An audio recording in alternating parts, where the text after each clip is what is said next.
Hello, what's up mga ka-plastic? And this is me again, Big Sue. Right back at it again with another content na naman dito sa Combid commentary video ng video live stream. At kapapasok lang ng balita ngayong araw na ito mga ka-plastic, January 4, 2022 ay naglahad na ang CIDG na kakasuhan di umano si Gwyneth Chua aka Poblacion Girl. Ay sasampahan lang naman siya ng kaso sa paglabag sa quarantine protocol na ginawa niya sa pagtakas niya sa Makati mga ka-plastic, at pumunta siya sa Poblacion City mga ka-plastic. At panoorin natin ng video kung ano yung nakasaad dito sa 1PH mga ka-plastic, kung ano yung sinabi niya rito. Sa hotel na ito pagkagaling sa Amerika, lumabas at nagparty pa raw sa Makati ang pinansagang Poblacion Girl na si Gwyneth Chua. COVID-19 positive si Chua, kaya ang nasa ilang nakasama niya sa party nahawa. Kaya wala raw siyang takas sa batas at kakasuhan na ng Bureau of Quarantine. Ayun, yung Bureau of Quarantine na rin mismo ay kakasuhan din yung magulang ng bata na si Gwyneth Chua, and then kasama yung mga staff ng hotel mga ka-plastic. At the same time pati yung magulang, staff ng hotel, and then yung mga kaibigan niya ay sasampahan ng kaso sa paglabag sa quarantine protocol. At sapat na yon mga ka-plastic para may pakita sa publiko na walang mayaman, walang mahirap pagdating sa mga ganitong sitwasyon mga ka-plastic, dahil masailan kasi ang sakit ng COVID-19. Isipin nyo, isang tao lang ang magdala nito ay higit sa 10 ang mahahawaan mga ka-plastic. At ang masakit pa noon ay kung 10 yung taong nahawaan niya, may another 10 na naman na may spread yung isa sa mga kaibigan niyang nahawaan. At yun ang nakakainis sa ginawa ni Gwyneth Chua. Imagine nyo na lang mga ka-plastic, para ka lang nagne-networking Kada invite mo mga ka-plastic may isang tao na mag-i-invite pa sa in-invite mo. So trabaho niya yan na mag-invite, then pag nag-invite yung in-invite niya, mag-i-invite din yon. Nagets nyo po mga ka-plastic? Ganon ang COVID-19 mga ka-plastic. Once na mahawaan ng mga kaibigan ni Gwyneth, and then yung mga nahawaan ay mahawaan pa kapag hindi nila napagtanto na nahawa na pala sila ng COVID-19. Pero alam naman ng mga ng mga kabarkada niya na may nasa Makati siya, sa Berjaya. At panoorin natin yung sumunod na sinabi dito sa video. Maging example na hindi po dapat i-violate yung quarantine laws dahil po malaki ang epekto nito sa community. Tumanggi naman si Chua na magkomento. Base na rin daw sa payo ng kanyang mga magulang at abogado.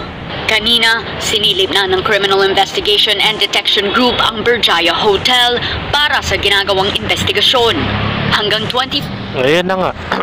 Dapat talaga managot talaga ang Berjaya Hotel sa Makati dahil pinabayaan nila yun Bakit nga naman nakalusot yung babae? Simple lang, nagmalaki yung babae na may connection siya dyan sa lugar na yan, which is yung mga tao dyan siguro mga kakilala din niya o may mga samahan nga na sinabi ko sa unang video na kapag ikaw ay miyembro ng isang samahan o grupo na iisa lang ang pangalan, ay automatic na kapag yun ay pares kayo ng samahan ay madali nyo lang mapapakiusapan. Kaya yun ang nasabi ng babae na may connection siya sa lugar na yan. At madali lang niya ito na lulusutan kahit na alam niya bawal. Na pwede namang kasuhan din yung taong yun na administratibo. Dahil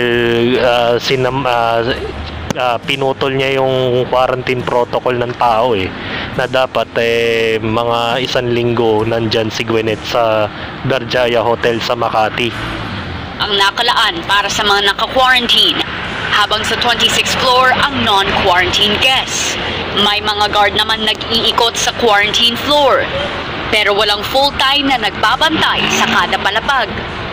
Ayun ang mali doon kasi walang bawat floor, walang nagbabantay na staff man lang ng hotel para isiya sa atin o i-monitor kung may mga taong nakatakas na sa lugar na yun, dahil dapat talaga may bantay, hindi yung parang ginawa mo lang na nag-overnight lang yung tao tapos yun na yun nangyari, nakatakas tuloy.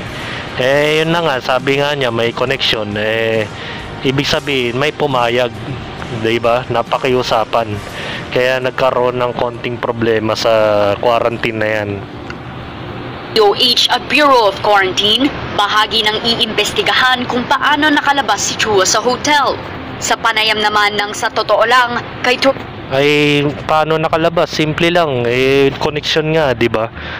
Wala naman siyang wala naman siyang ibang ginawa kundi nagmalaki lang siya na may connection ako dito sa Berjaya Hotel, and then after noon napakiusapan ko dahil may mga impluwensya kaming samahan, and then sinabi ko lang na dadalo ako sa party ng mga barkada ko para makapanghawa pa ng sakit. At yun na nga yun, nakalusot siya, then yun na nga, kawawa yung mga nahawa niya, and then yung mga nahawa niya, di pa natin alam kung mga araw na yun ay gumala pa, maaaring nakapanghawa pa yung mga taong mga barkada ni Gwyneth, mga ka-plastic. Secretary Bernadette Romulo Puyat, umamin na daw si Chua sa ginawa niyang pagtakas. Nagyayabang siya. She told her friends na she had connections daw. Kaya she could cut quarantine. Ayun na nga, nagyayabang siya. She told her friends na yun na nga, may connection. And then, inamin naman daw niya na kasalanan din niya dahil may connection nga siya. Pinayagan naman siya ng connection na yun. And then, pwede naman kasuhan yun ng administratibo at paglabag sa quarantine protocol, mga ka-plastic. At kung siguro, kung wala namang wala lang nakakita nito at walang nagyabang, siguro mananatiling tahimik ang lahat. Baka nagawa rin ito ng mga kabarkada niya o siya mismo kung hindi siya nag-ingay, mga ka-plastic. Yun ang lubang delikado dahil ang mga mayayaman talaga nagpapakalat ng mga virus dito sa Pilipinas, at naniniwala ako na sila lang talagang nakakagawa nun dahil sila lang naman ang mga nagta-travel out of the country at kung saan sila nakakarating, dahil iba talaga nagagawa ng kwarta, mga ka-plastic kahit bawal nakakapag-travel out of the country. Meron nga mga social media influencer nakakapagbakasyon pa sa Amerika kahit na alam nating may mga travel restriction tayo, kahit sabihin mong bakunado ka, hindi naman natin magagarantiya na hindi ka tatabla ng Omicron virus dahil lubang napakahirap nga naman. Sabi naman ni Health Secretary Francisco Duque, malinaw na paglabag sa Mandatory Reporting on Notifiable Diseases Act ang pagtakas sa quarantine. Kaya sigurado raw na mananagot si Chua. Anybody who will be found guilty of breaching and violating these laws, rules, and regulations will be made to account to the full extent of the law. Okay? They can... Bakit pa kailangan sabihin na kapag napatunayan na siya ay naglabag sa quarantine protocol ay saka pa lang siya makakasuhan?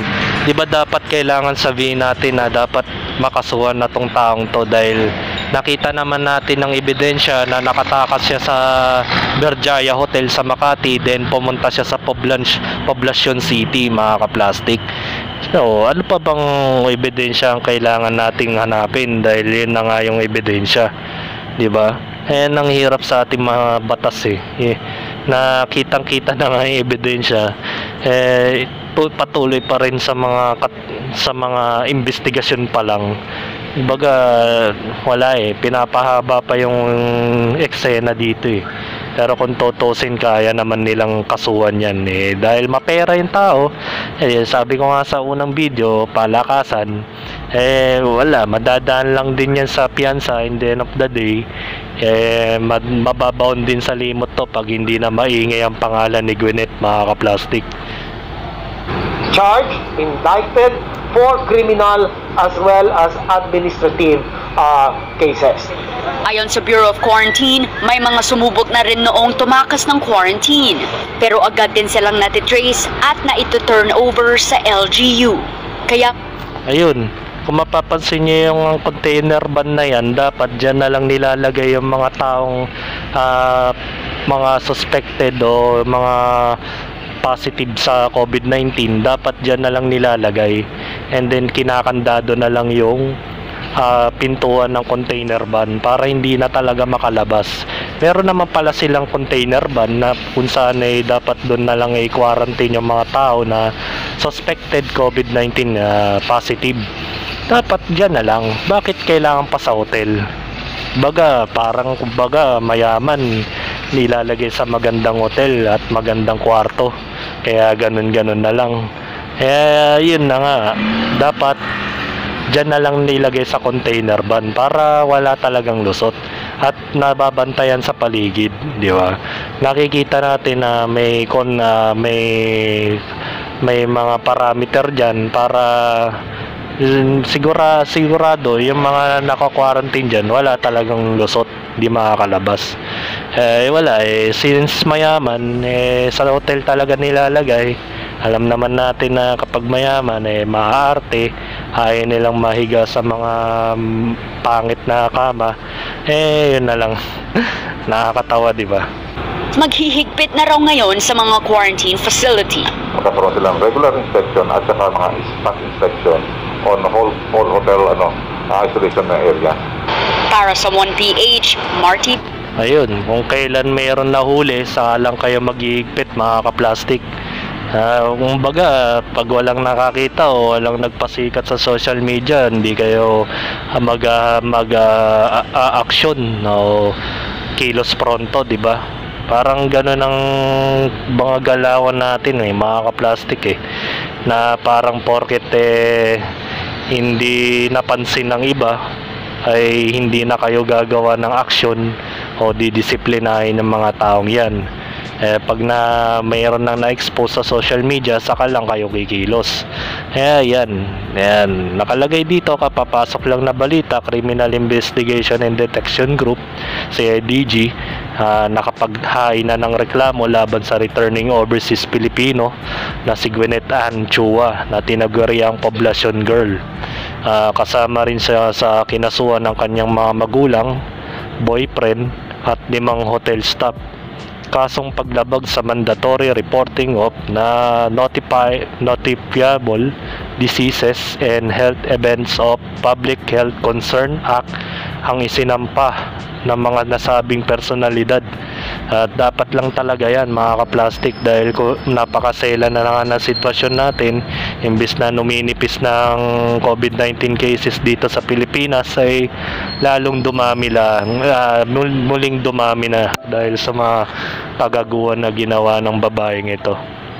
Nakakalungkot isipin na dahil lang sa COVID-19 na yan, dahil sa dahil sa babaeng yan, nakapagkalat na ng virus dito sa poblasyon, at the same time nandamay pa ng kaibigan.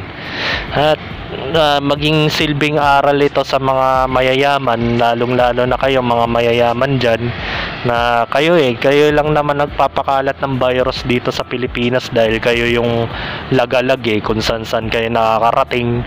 Yan ang mga hobby ninyo, mag out of the country, magtapon ng pera kung saan lugar para lang magyabang, and then pag nagagawa nyo na yung gusto ninyo, yun, nandun na tayo sa point na nakaka-boring sa loob ng bahay.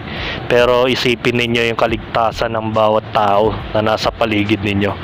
Hanggang dito na lang ang aking commentary, and this is me again, Big Sir, lagi nagsasabing ang mga plastic ay matagal mabulok dahil ang mga plastic ay toxic. Kaya what's up, mga ka-plastic? And this is Cambid commentary video ng video live stream. Signing out. All right. Mga kaplastik, kung nagustuhan nyo ang aking video, i-subscribe nyo lang ang aking channel. At the same time, i-hit nyo rin ang notification bell at yung all para ma-notify kayo sa aking susunod ko pang video sa aking YouTube channel. Maraming salamat po mga kaplastik.